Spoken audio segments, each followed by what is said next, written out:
Ben, j'y réponds. Je vois l'embarras de Roland. J'ai vu son embarras tout à l'heure et je vois bien l'embarras de Jean Bruno. Moi, je suis un dialecticien. Donc j'ai dit tout à l'heure que nous ne sommes pas en république, nous sommes dans une fausse république. J'irai plus loin. Dans une telle situation, Eva Zéro a raison. Il est impossible, je postule qu'il est impossible qu'un seul parti politique fasse la révolution au Cameroun. Puisque nous sommes en état d'impératif révolutionnaire. C'est-à-dire que tout ce qu'on dit là, la finalité c'est qu'en fait, le Cameroun est devant un impératif révolutionnaire. C'est-à-dire qu'on ne peut plus ne plus faire la révolution. Il faut absolument la révolution. Et la question de Cyril, c'est on fait comment en fait? Mais tu en... ça légitime ton livre maintenant. Sauf que Cyril, tu demandes à Jean de Dieu de se mouiller. Il s'est suffisamment mouillé dans les affaires du Cameroun. Jean Bruno, pardon, à Jean Bruno de se mouiller. Jean de Dieu, mon Dieu. Il a chuchoté quand il a dit Jean de Dieu. Désolé. Que Dieu me garde. Désolé. Dieu t'en garde. Désolé. Rassure-toi, Jean Bruno, il n'y a rien de prophétique dans ce que j'ai dit. Ah, mais ministrant, c'est pas rien. Ministrant, c'est pas rien. Il s'est suffisamment mouillé. Et ne demande pas à Roland ce soir de se mouiller. En revanche, va zéro le culot de se mouiller. Ce qu'il dit là, c'est grave. Hein. Ce qu'il dit là, c'est fort. Mais j'arrive. Un tout petit peu, mais peut-être aussi parce que il ne voit pas objectivement et honnêtement l'horizon. Moi, j'ai travaillé ces derniers jours sur cette question. J'ai travaillé sur cette question-là. C'est pourquoi je postule que un parti politique au Cameroun ne peut pas faire la révolution. Aucun parti.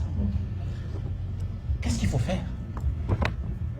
Il faut commencer par jouer le jeu du pouvoir. C'est-à-dire que puisqu'on est quand même contraint d'aller à l'élection, ben on y va. Mais on y va seulement comme saisissant le prétexte de l'élection pour faire autre chose.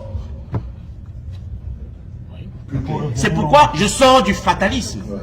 Je ne dis pas qu'on ne part pas l'élection, là, de la dialectique. J'ai dit que l'élection, là, ça ne sert à rien. Mais je dis qu'on part quand même, la dialectique.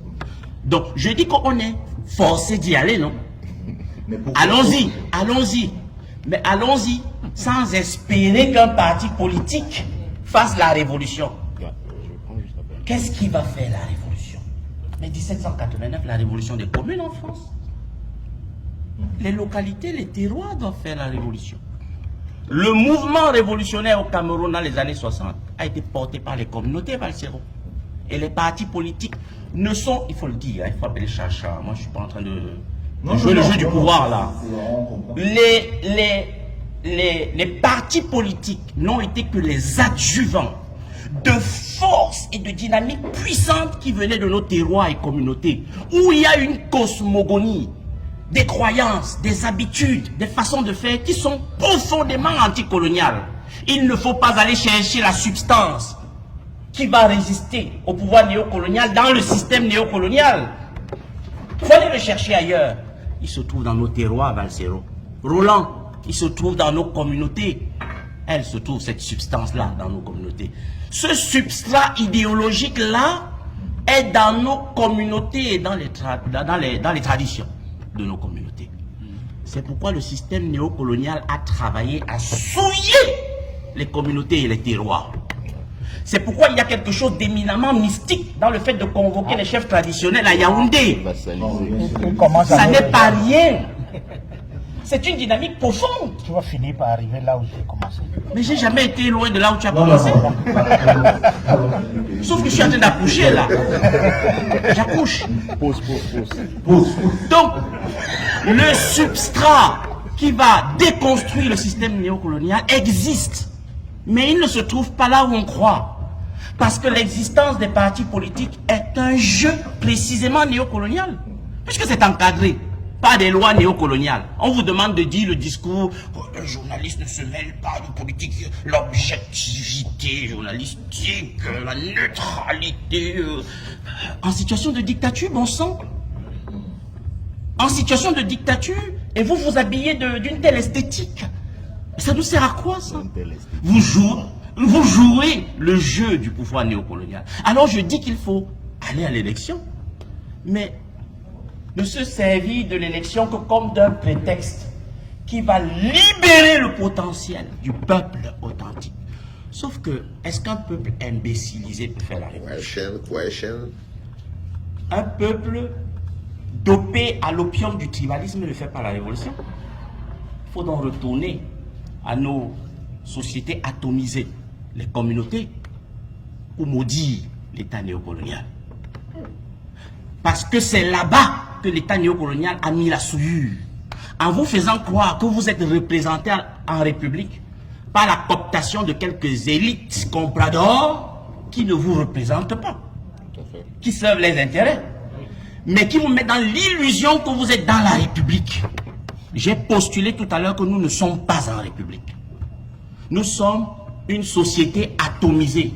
Il faut donc, je le réitère, retourner dans les communautés, dans les couloirs, les terroirs, fabriquer, moi j'assume que je travaille à ça là, j'assume, fabriquer les conditions idéologiques d'une dynamique structurelle forte qui va porter la puissance de la révolution, une révolution nationale, mais ancrée dans les terroirs et les communautés.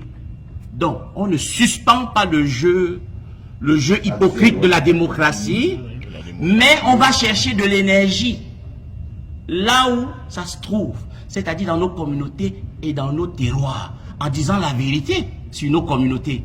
Nous avons une unité structurelle qui fait qu'on peut inventer des liens entre ces communautés-là et fabriquer la nation. Mais pour arriver à la conclusion de Valsero et moi, il faut être profondément républicain. Il faut avoir découvert l'illusion de la fausse république pour se dire, oh mon Dieu, finalement, on ne nous voit pas autrement que comme de vrais maquisards que nous devons devenir. Et quand il dit maquisards, ce n'est pas...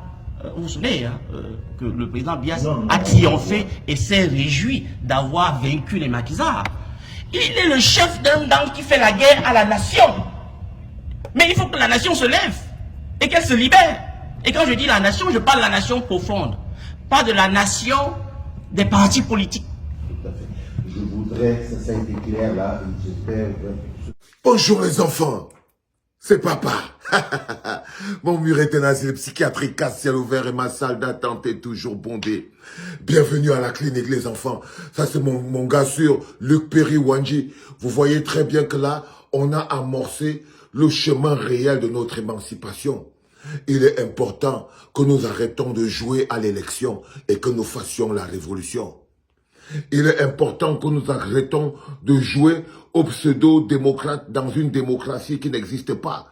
Il est important que nous arrêtons de jouer à la République alors que nous sommes dans une dictature. On ne joue pas à la République. On ne joue pas à être un citoyen. Soit on est en République, soit on est en dictature. Et lorsqu'on est en dictature, on fait une révolution.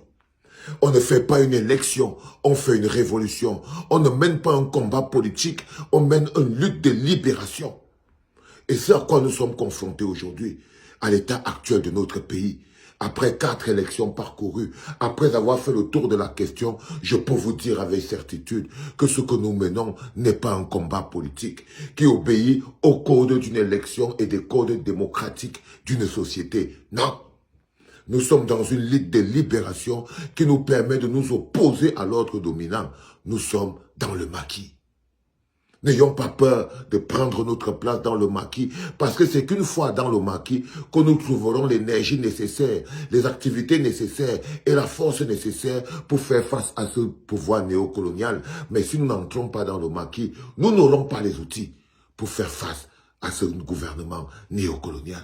Le maquis n'est pas une option pour sauver le Cameroun, c'est une obligation. C'était le deuxième frérot en direct de la clinique. C'était papa.